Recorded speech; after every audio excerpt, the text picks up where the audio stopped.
Mga master, sa darating na October 5, 2023 ay ito pong pagtatapos ng National Teachers Month mula po noong September 5 hanggang ngayong October 5. At ito rin po yung celebration ng World Teachers Day.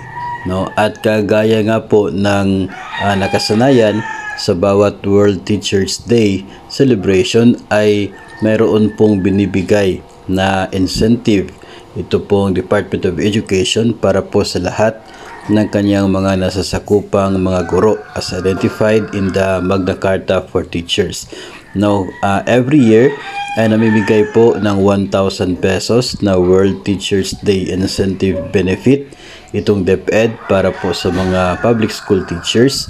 And ngayong taon po, taong 2023 ay nakapaloob nga dito sa General Appropriations Act, no, itong GAA para sa Department of Education ngayong taon, itong budget para sa 1,000 pesos sa bawat guro ng DepEd bilang bahagi ng World Teachers Day Incentive Benefit.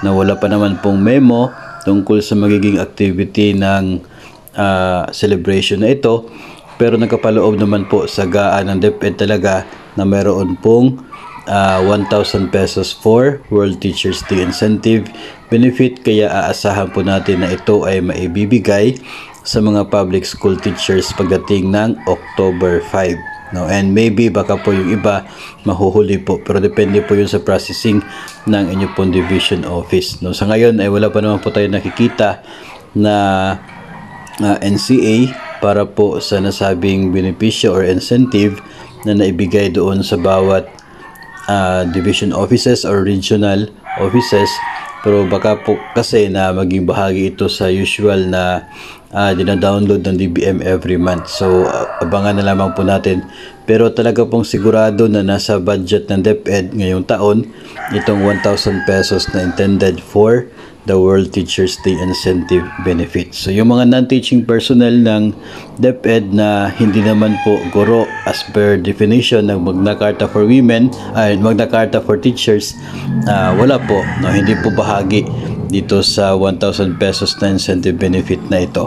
No, so every year naman po namimigay ang DepEd, so hindi na po ito bago, no, ito po ay nangyari na po since years ago. So ngayong taon ay may pagpatuloy po ito dahil po dito sa nakapaloob naman po ito sa budget ng DepEd for 2023. So abangan na lamang po ninyo yan sa inyo pong mga paaralan o kaya division offices ang pag-download na nasabi pong incentive para sa mga public school teachers.